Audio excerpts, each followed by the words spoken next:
Namaskaram, Okyeame. Good morning. How are you today? I'm fine, thank you. Thank you very much. Wonderful talking to you. How's Ghana doing, huh? Ghana is doing amazing. We Ah, are doing amazing. how's the corona situation? Not too bad? Not too bad, not at all, because we have been dealing with corona for the past 500 years, so they couldn't get us down because like we are ready for it. And plus the sun, and we have all sorts of strange diseases, malaria, and different types that we've been fighting with. So corona is not too much. That- That's a good one. I hope we won't take 500 years to get there.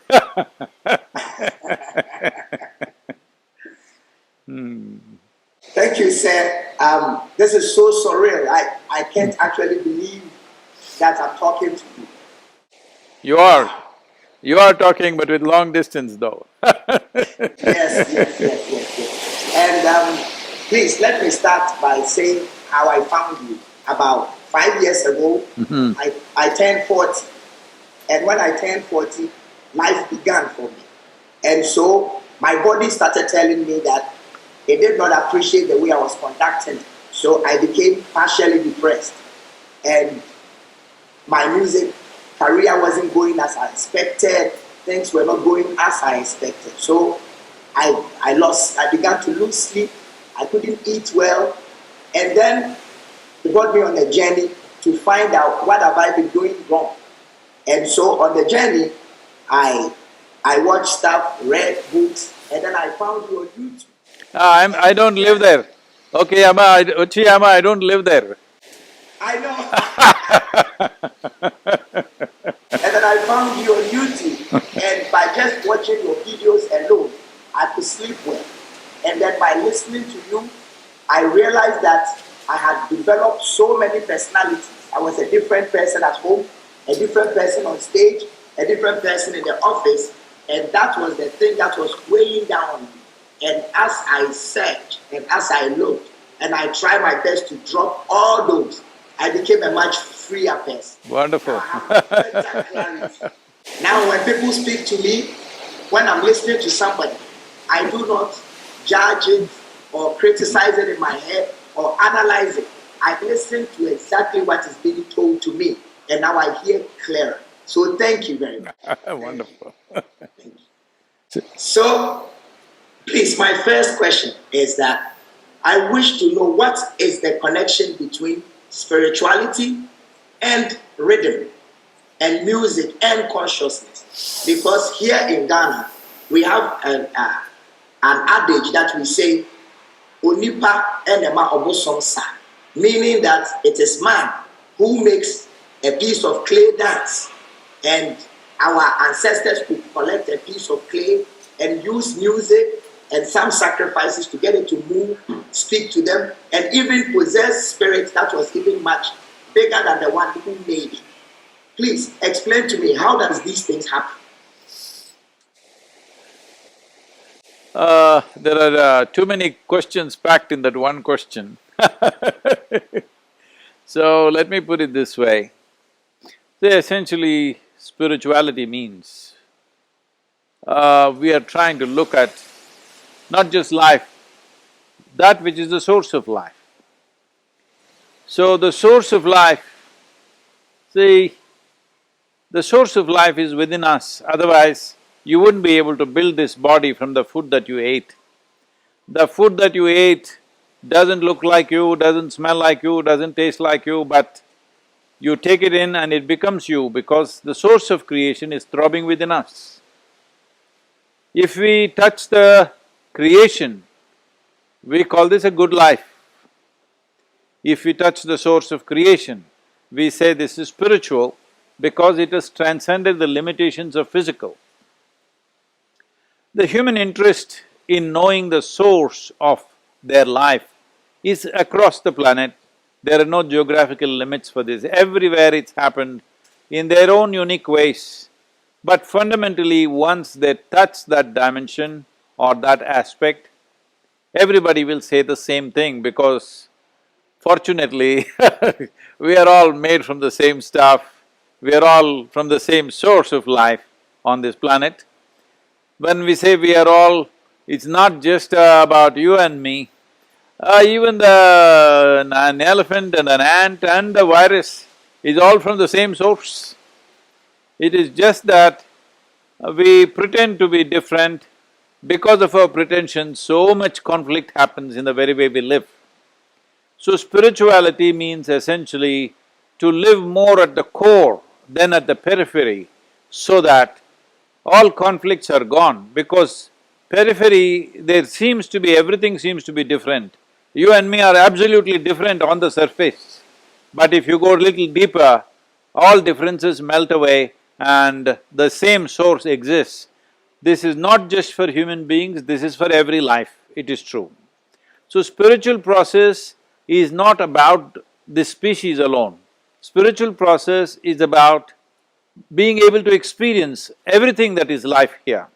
Because in our own body, today scientists are telling you this, as you said about the Ghana virus situation. The thing is, only 10% of the cells in this body are human cells carrying our genetic content. 90% are microbial life. There is more bacteria and virus in this body than our own cells, that is 90 to 10%. So we are only 10% human, rest is all microbes doing their own thing. If they don't cooperate, we cannot exist for a moment. It's only with their cooperation we are existing. This is so from within, this is so from outside. Without taking a breath, you cannot live right now. So that means life is all very intricately connected. Life is one big process happening. It is the privilege and magnanimity of creation that it has given us an individual experience. We have taken this individuality too seriously in the last few centuries, that we are acting like we are a complete cosmos by ourselves. We are a universe by ourselves. Otherwise, why are people so miserable? They are miserable because what is happening in their head is more important than the universe itself. Otherwise, everything is going fine in the universe. One nasty thought in your head and you feel miserable. I'm sorry, I'm shouting because it is a very windy day out here. So I'm just wondering if you're able to hear or not. I can hear you clearly. Okay. I can hear you. Okay. So, when it comes to… I thought that saying from Ghana is about, it's the man who makes God dance. You kind of dressed it down because you're afraid of people, God soldiers will come and kill you or do something terrible. Yes. It's true. It's true. Totally don't. They'll come and kill me. So, I don't know, some people believe God cannot take care of his own affairs and they have to take care of his affairs. If all of them keep quiet, if all of them keep quiet a little bit, world is a fantastic place. It is only people who have a purpose beyond life who are big trouble. The biggest thing and the most phenomenal thing that's happening here is life. There's nothing more than this. Life is the real thing, and the source of life is even more profound. But now everybody is talking about a life elsewhere. They don't believe in living here, they want to go somewhere else and live, but they don't go either, they want to take you and go. That's the problem.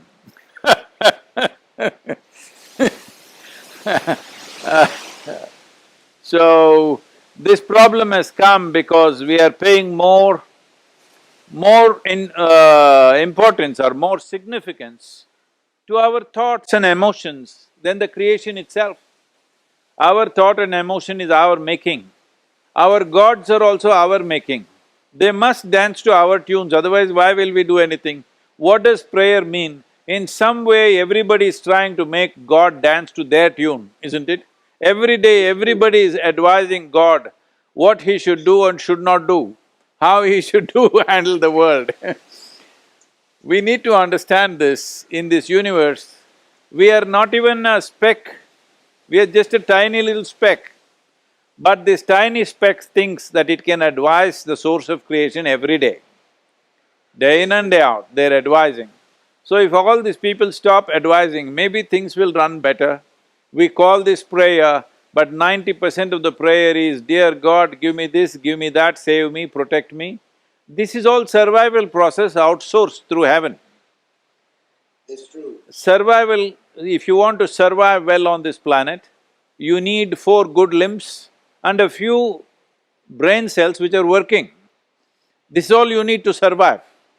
But everybody is outsourcing survival through heaven, which is a very inefficient way of doing things. And God is outsourcing his militant attitude through human beings and they are standing up and fighting for him. It is a kind of a partnership, I think, which is an imagined partnership. It's very important to understand spirituality means recognizing life as important enough to pay sufficient attention to get to the source of what life is. If you understand the source of life within you will have no conflict with anything. But the moment you believe my way is the only way, there is inevitable conflict.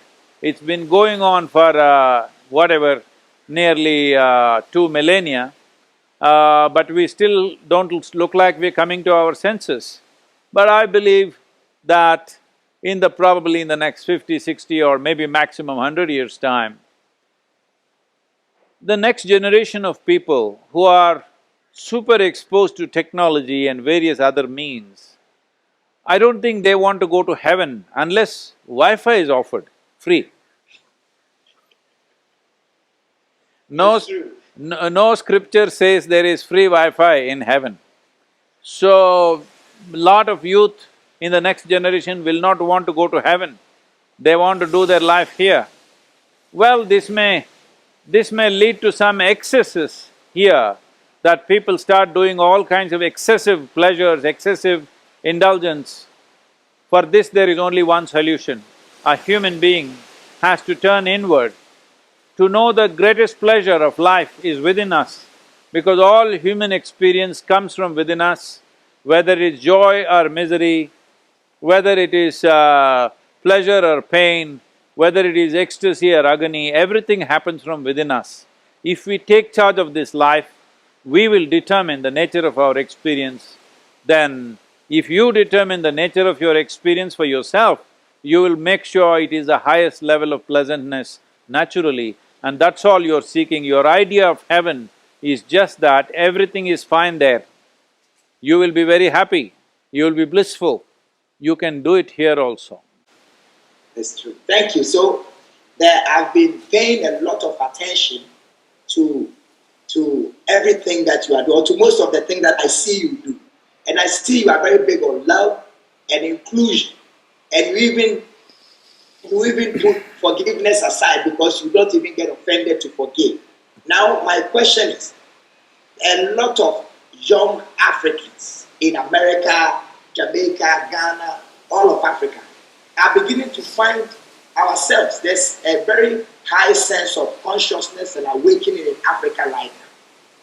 But it is not happening at the universal level. It's happening at the African level. Or let me say, yes, at the African level. And what they are seeking to find is their identity. And once you get on that path of being Pan-African or Afrocentric, you find out that something has happened to you in the middle of your evolution.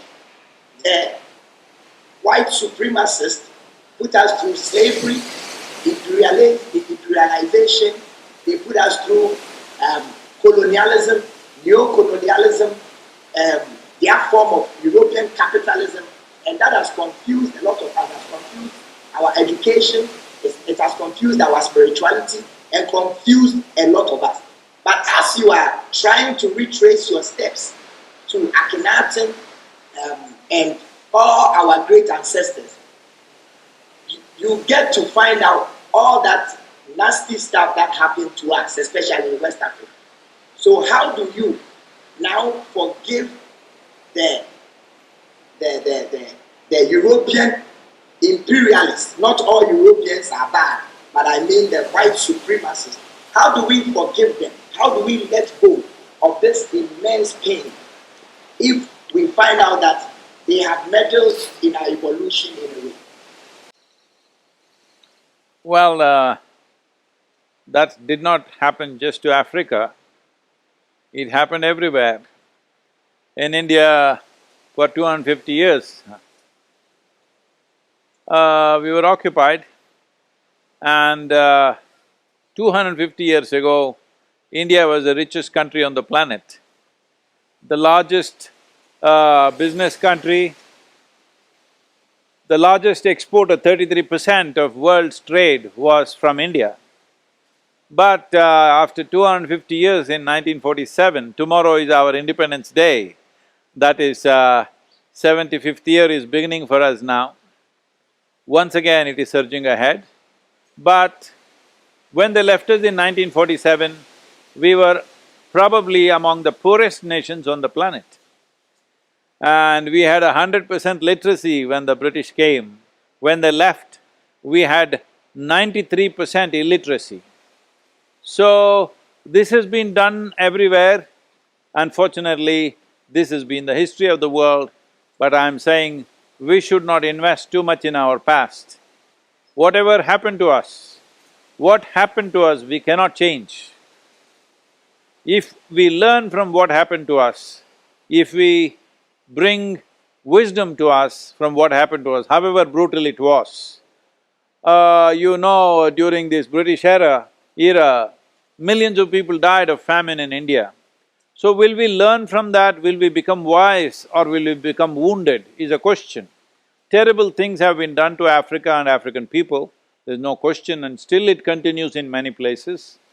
So, the important thing is, when bad things happen to us, when painful things happen to us, will we become wise or will we become wounded?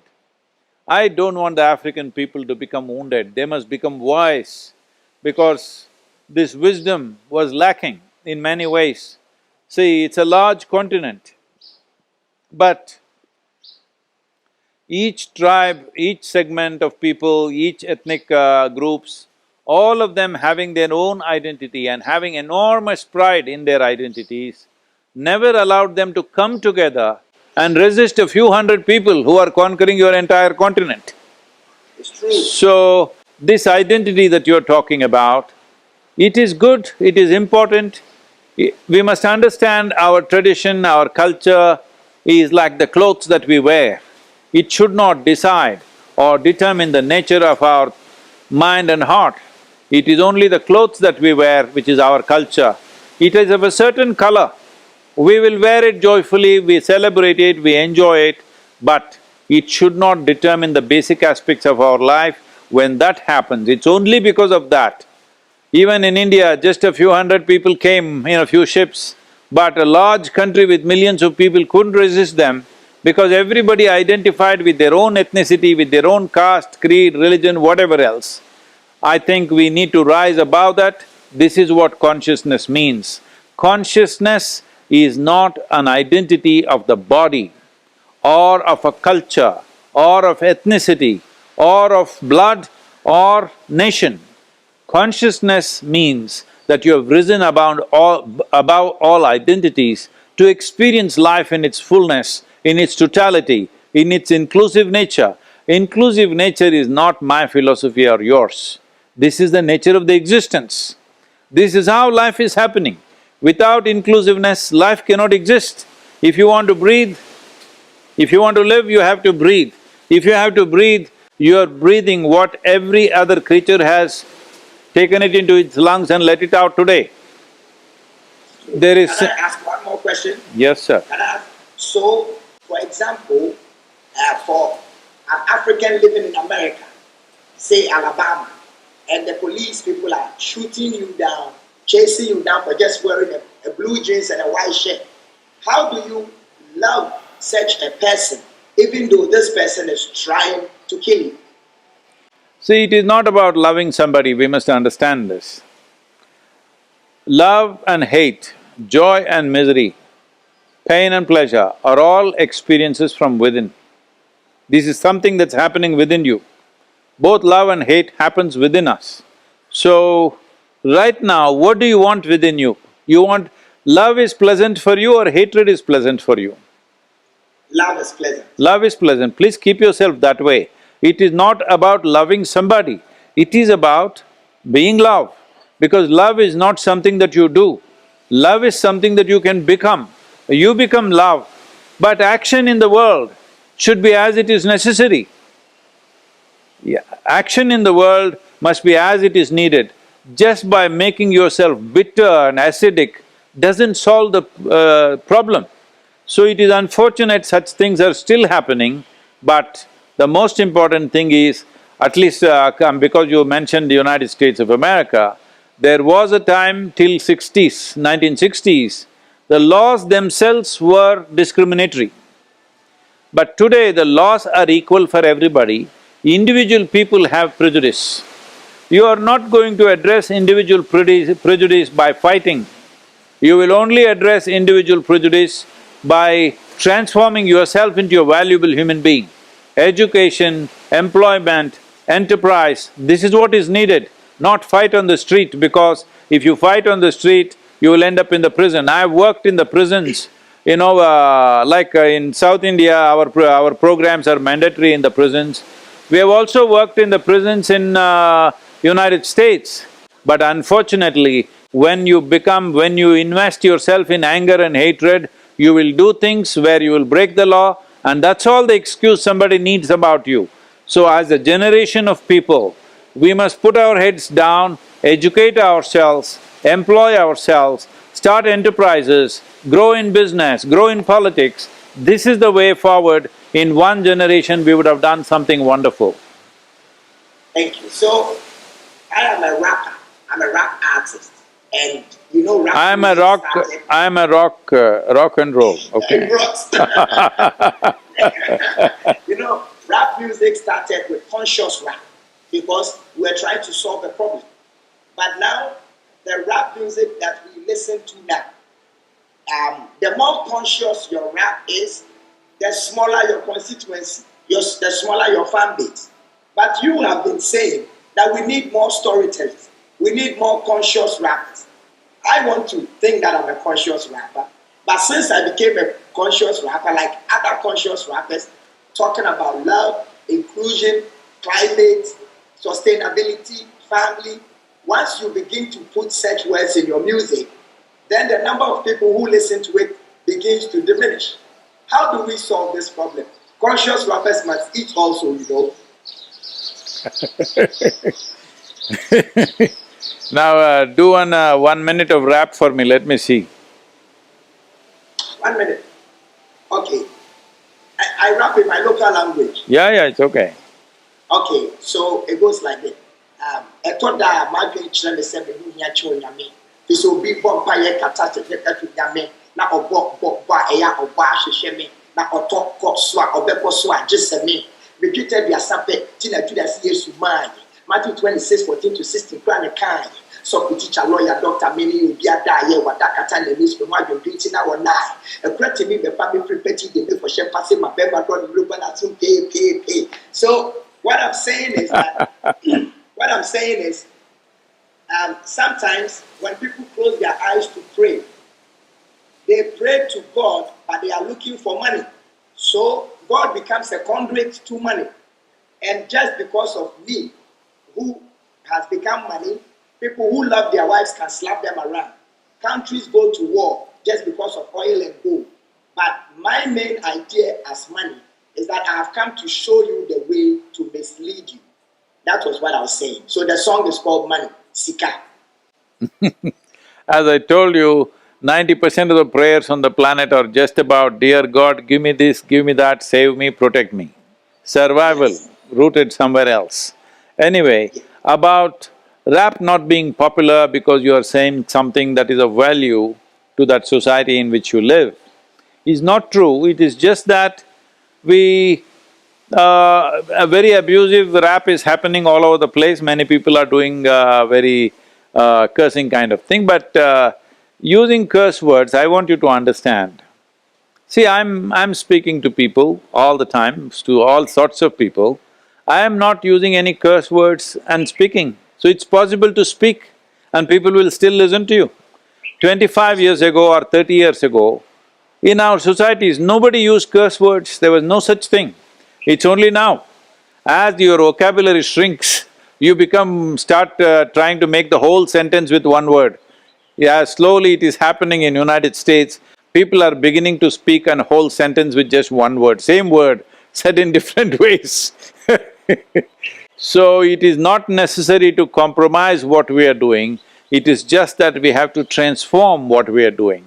It is just that, say, if we invest, we must understand this. See, right now to make music or if you want to see music as because you said this, there is a certain business element also attached to it. So, you have a plan. Instead of a plan, it is better to have a purpose. Because if you have a purpose, your mind will be unrestricted and it will come out with more and more new possibilities. If you have a plan, it will only go in one way. Plan is a very limited way to handle life. If you have a strong purpose, different plans will evolve. Every day you may sing differently, which will definitely make you attractive to the listeners, and if you touch their lives, the more profoundly you touch their life, they will listen. Right now, maybe the way they are feeling, only if you curse them, only if you use curse words, they are being touched. But that is not true absolutely. You have to look at what is it that is right now most important for them. And if you wrap that, I'm sure it'll touch their life, and you don't have a plan how to do it, just establish a strong purpose in your heart. Plans will come, every day 10 new plans will come in your head. If you have a strong purpose in your heart, if your heart is invested in a purpose, head will generate any number of plans. There will be no shortage of plans at all. Thank you very much. Thank you. Thank you. Thank you. Thank you. Thank you. Thank you.